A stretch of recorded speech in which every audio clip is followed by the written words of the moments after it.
the coldest heart in the city. The scent of aged mahogany and simmering resentment hung heavy in Silas Sterling's office. Rain lashed against the panoramic window, mirroring the storm brewing inside him.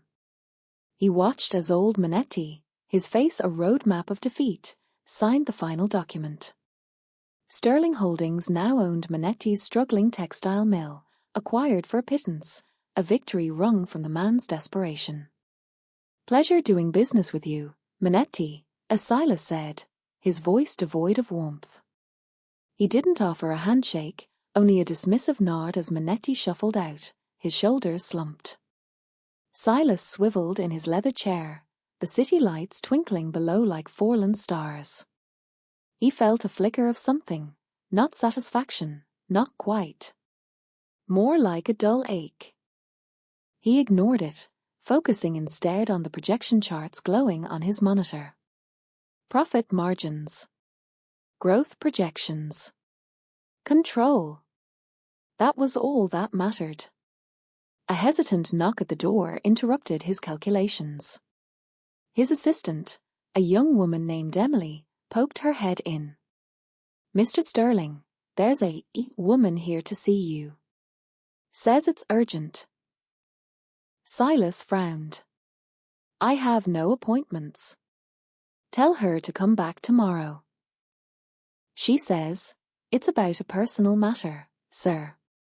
She seems quite distressed." He sighed, a sound like air escaping a punctured tire. "Fine. Send her in." The woman who entered was pale and thin, her eyes red-rimmed. He didn't recognize her.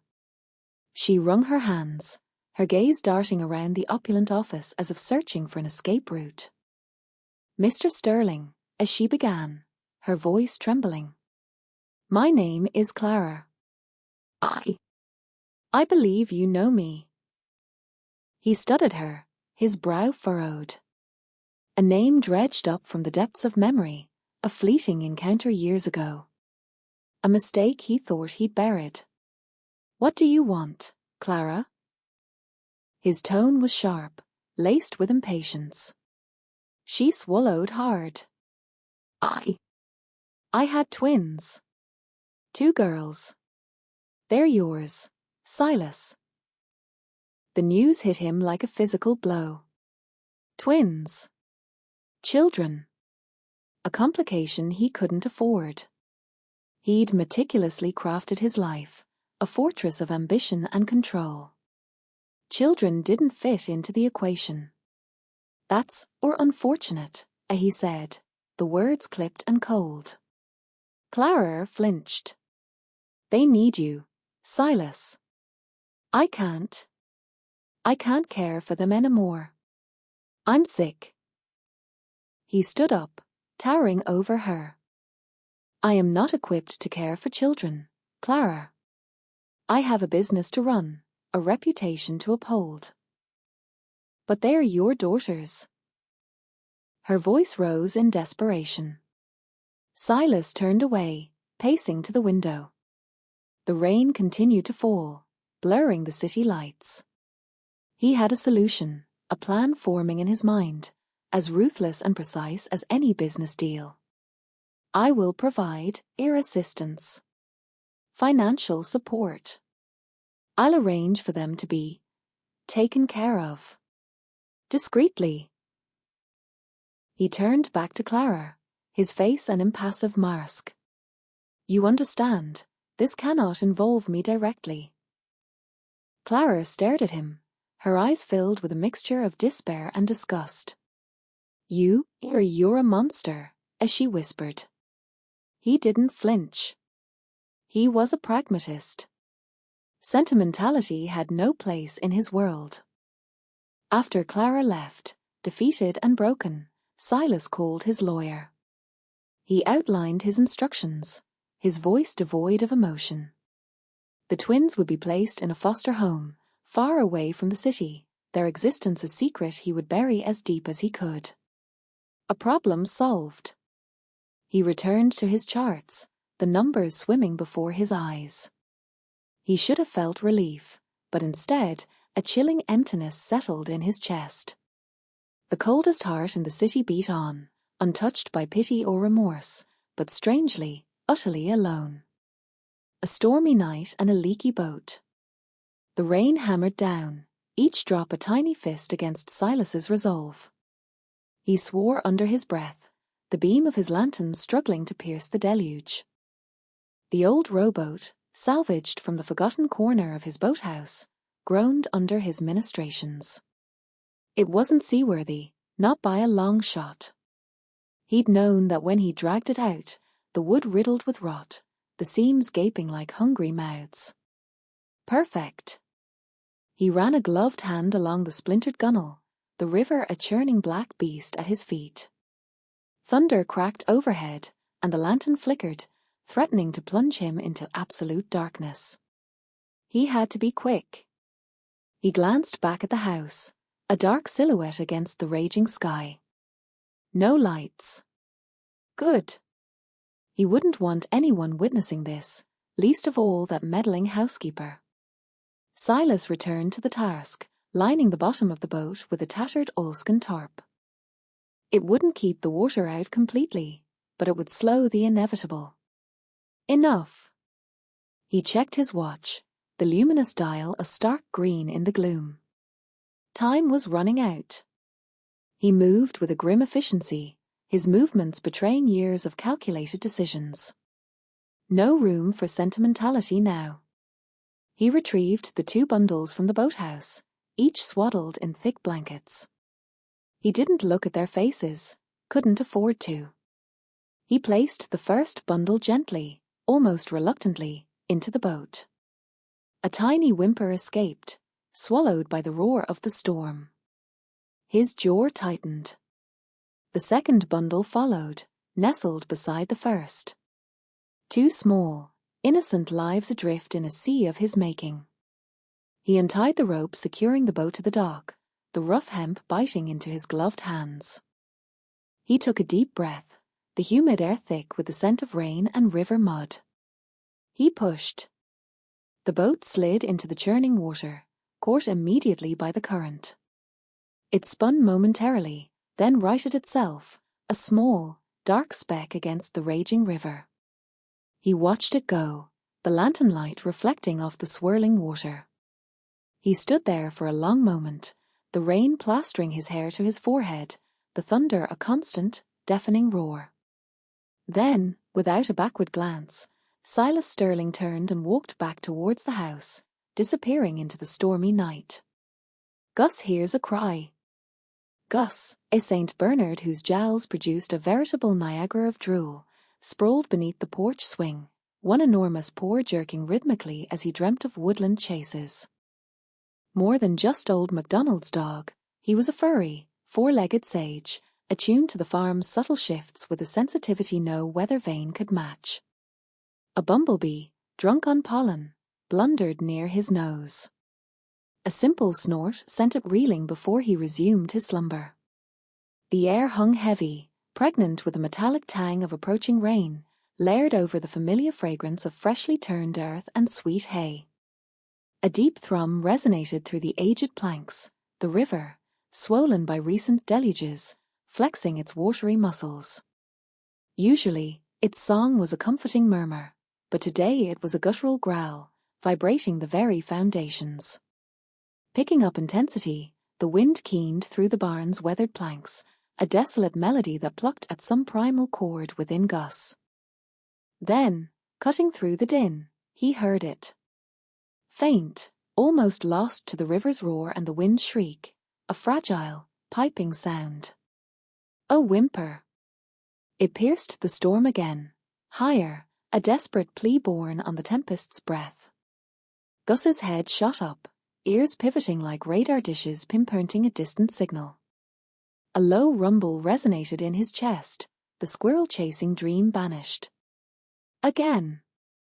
2 distinct voices, interwoven, delicate and desperate. The river. The twins. A wave of pure instinct crashed over Gus. He knew those cries. He knew the baby's soft, powdery scent, the way they would babble and clutch at his fur.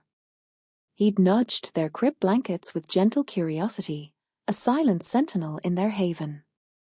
He exploded to his feet, his considerable mass shaking off the lingering sleepiness. The porch swing groaned in protest.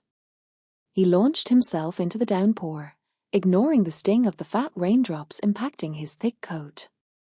The riverbank had become a chaotic ballet of mud and flotsam. Detached branches danced like macabre marionettes. The gale clawed at Gus's fur, flattening it against his frame.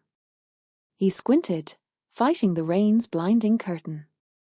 The cries now rang clearer, slicing through the air like crystalline daggers. Without pause, Gus plunged into the raging torrent. The frigid shock stole his breath, but the baby's wails propelled him forward. He fought the relentless current, his powerful legs pistoning against the river's implacable grip. The shoreline blurred behind him, the cries intensifying, a beacon guiding him through the maelstrom. A race against the river. Gus shot upright, the twins' shrill cries ripping through the remnants of his nap. Lily and Daisy. The river. His heart hammered a frantic rhythm as he scrambled to his feet. Ignoring the sharp sting of gravel on his unprotected feet, he raced toward the bank. The scene that unfolded there stole the air from his lungs. Their makeshift boat, a salvaged wreck they'd painstakingly repaired, was being battered to pieces against a mid-river obstruction. The current, swollen by recent downpours, savaged the fragile vessel. He saw them huddled together, their faces ghostly pale against the overcast sky.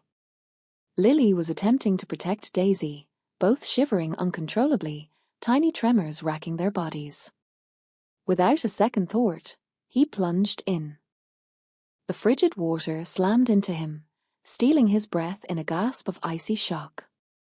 A powerful undertow seized him, dragging him relentlessly downstream. He fought back, his muscles screaming in protest. Angling upstream, each pull was a desperate battle against the water's implacable force. Gus!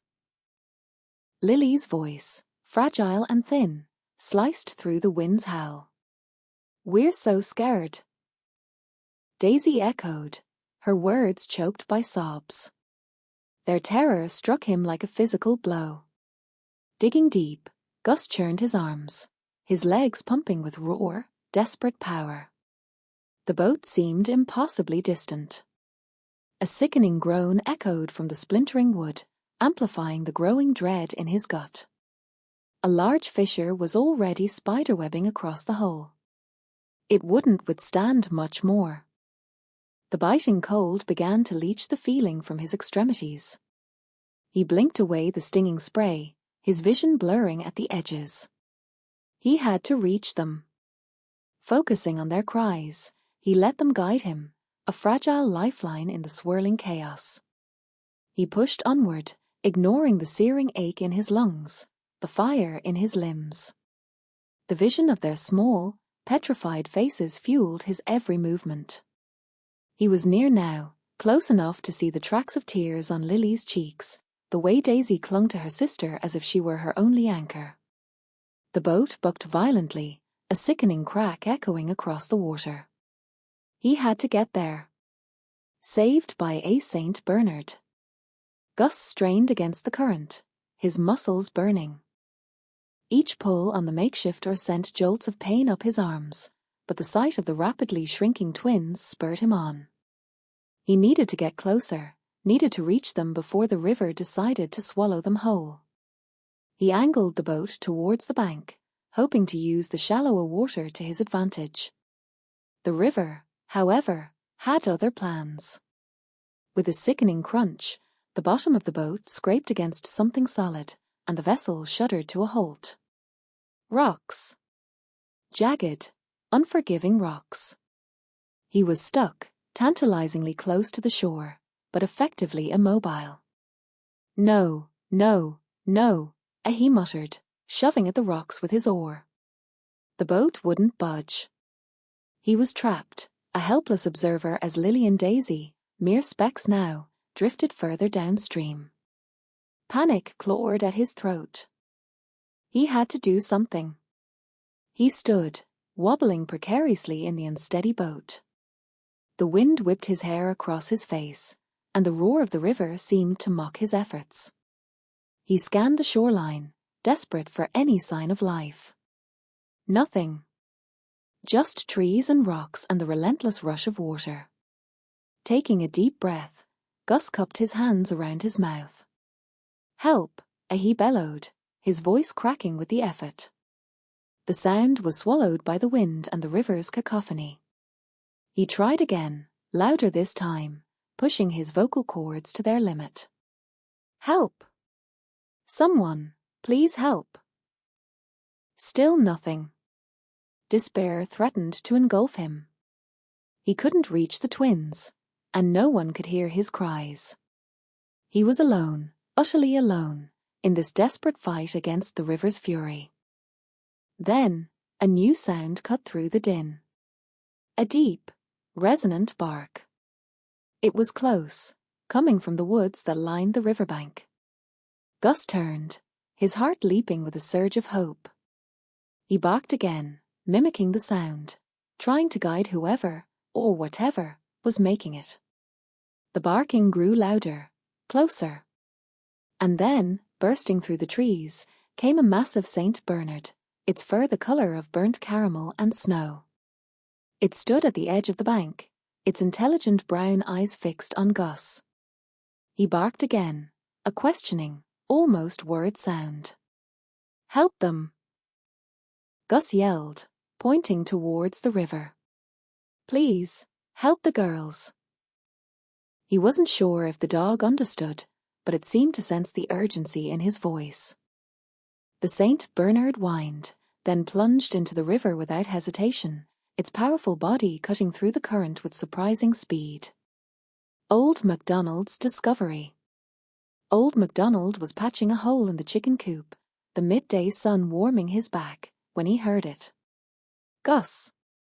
Not his usual playful yaps, but a frantic, desperate barking that clawed at the air. It came from the direction of the river, a place Gus usually avoided, preferring the dusty comfort of the barn. He dropped his hammer, a knot of her knees tightening in his stomach. Gus knew better than to make that kind of racket unless something was seriously wrong. He hurried towards the riverbank, his old bones protesting with every step. The river, usually a gentle ribbon of blue, seemed darker today, its surface rippled with an unnatural urgency. And there, snagged on a cluster of willow branches near the opposite bank, was the wreckage of what might have once been a small boat. Splintered wood jutted out at odd angles, paint peeled away like sunburnt skin. Gus was going wild, pacing the bank, his barks turning into mournful howls that echoed across the water. MacDonald squinted, his eyes struggling to make sense of the scene. Then he saw them. Two tiny faces, pale and wide-eyed, peering out from the wreckage. Babies. Two babies, nestled amongst the broken planks and debris. His heart lurched. He hadn't seen children that small since his own grandkids were knee-high to a grasshopper, and those were happy occasions, full of laughter and sticky fingers. This was something else entirely. "Lord have mercy," he breathed, his voice barely a whisper. He scrambled down the bank, heedless of the muddy slope. "Hold on, little ones. I'm coming." He waded into the river, the cold water shocking his system. The current tugged at his legs, threatening to pull him under.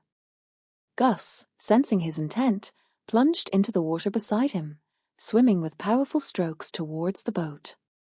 MacDonald followed, using a fallen branch as a makeshift pole to steady himself.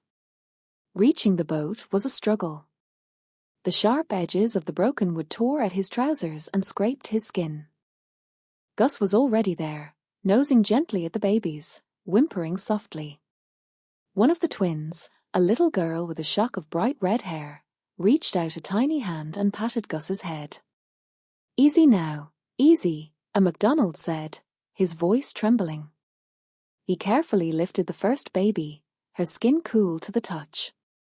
The other twin, dark-haired and clinging to a tattered blanket, started to cry. There, a MacDonald soothed, his own eyes stinging. We'll get you out of here.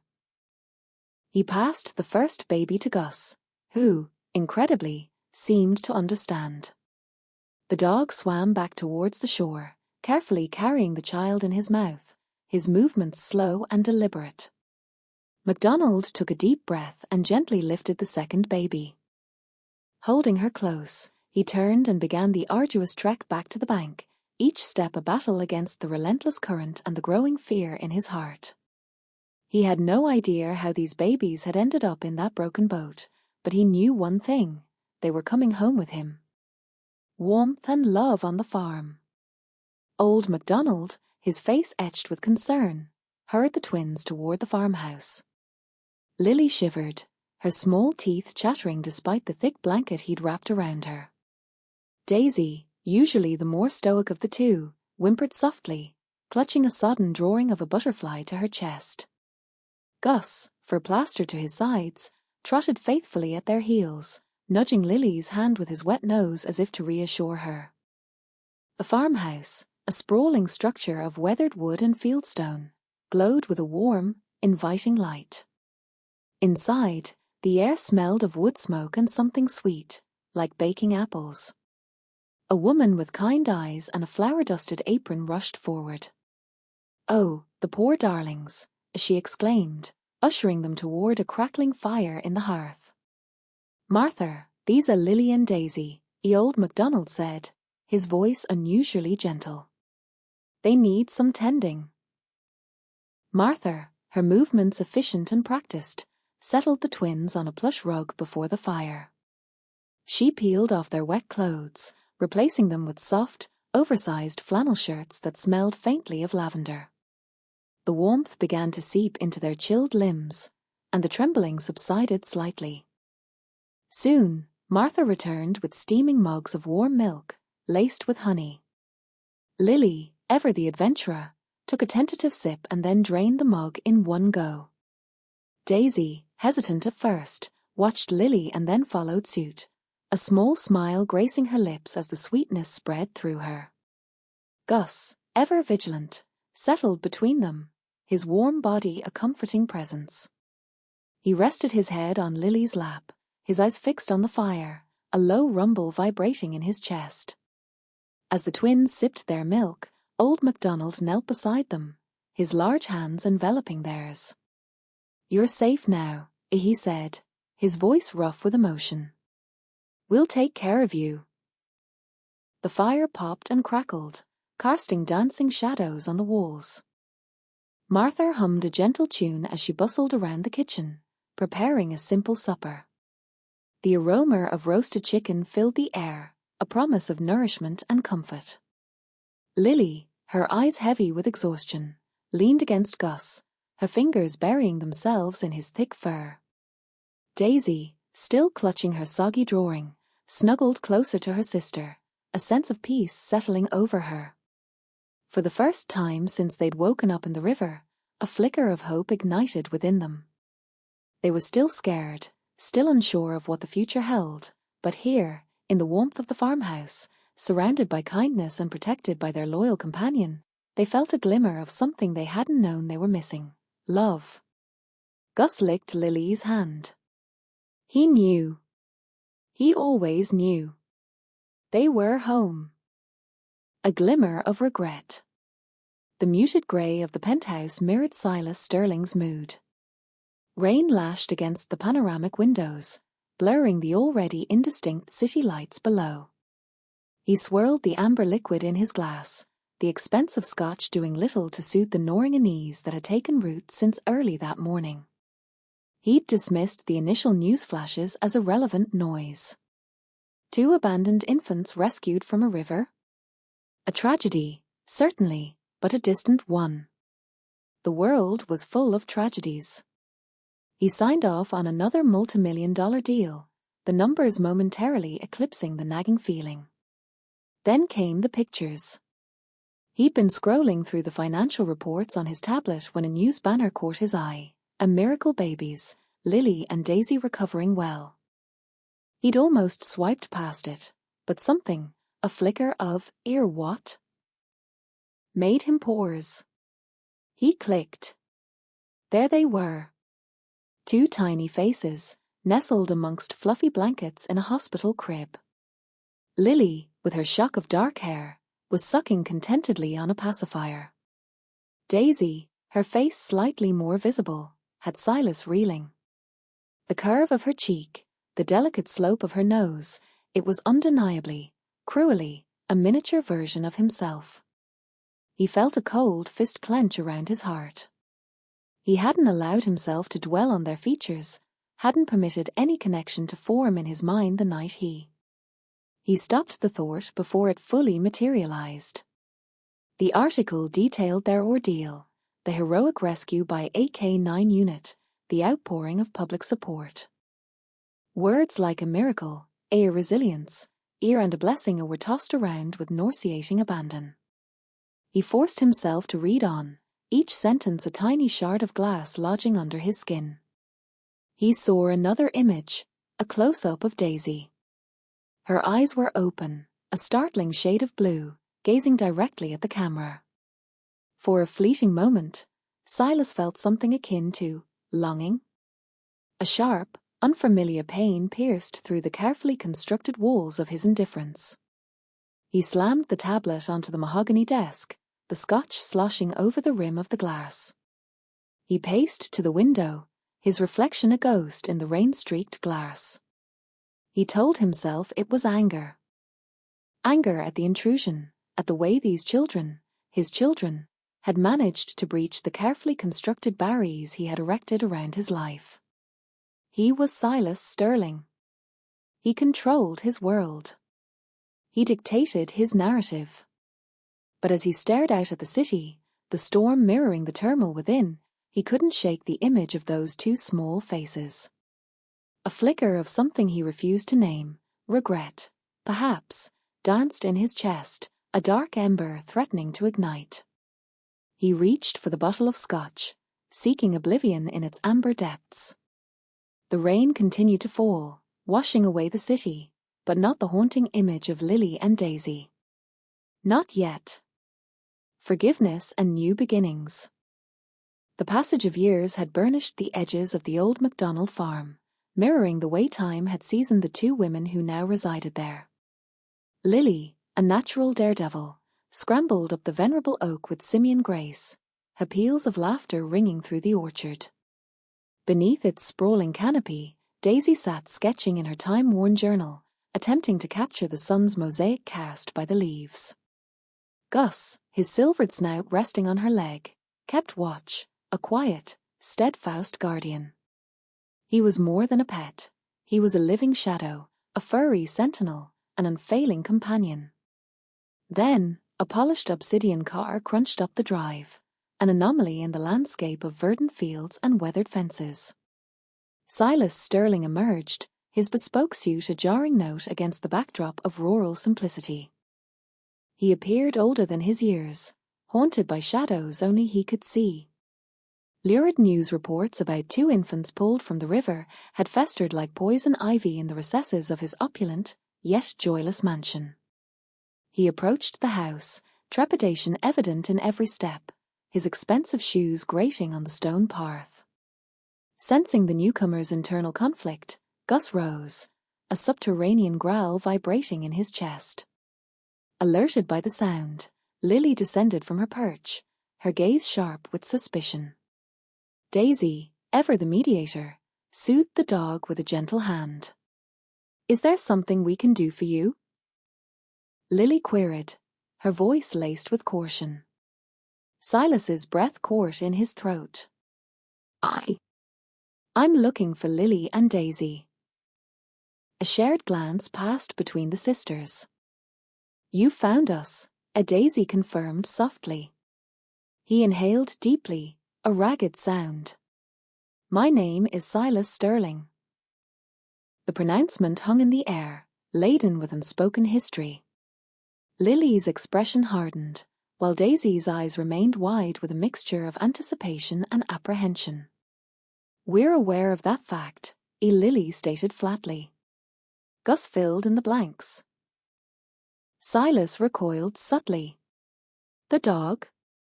How could that be?" He'd underestimated everything. "I've come to beg for absolution." The words seemed wrested from him, their utterance clearly an ordeal. "I committed an unspeakable act. A transgression that haunts me every waking moment." Tears began to trace paths down Daisy's cheeks. "Why?" she breathed. "Why abandon us?" Silas crumpled to his knees, his head bowed in abject remorse. "I was adrift, swallowed by a personal abyss. I was utterly unprepared for fatherhood." Gus nudged Daisy's hand with his cold, wet nose, offering wordless sympathy. Lily took a step forward, her features softening a degree. "The past remains immutable," as she conceded. "But perhaps you can dedicate yourself to a better future." Hope flickered in his eyes. "That's my sincerest desire. I long to know you, to be welcomed into your world." Daisy knelt beside him, extending a hesitant smile. "Tell us about yourself," she invited. "Tell us about the man you aspire to become." As Silas began his narrative, a tale of remorse and the yearning for redemption, a subtle transformation washed over the yard.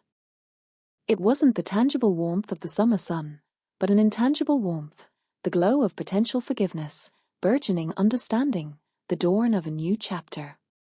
Gus, sensing the shift in emotional currents, tentatively licked Silas's hand, a silent benediction. Perhaps, just perhaps, this fragmented family could begin to mend, to rebuild shattered foundations, to rediscover the affection that had lain dormant for so long.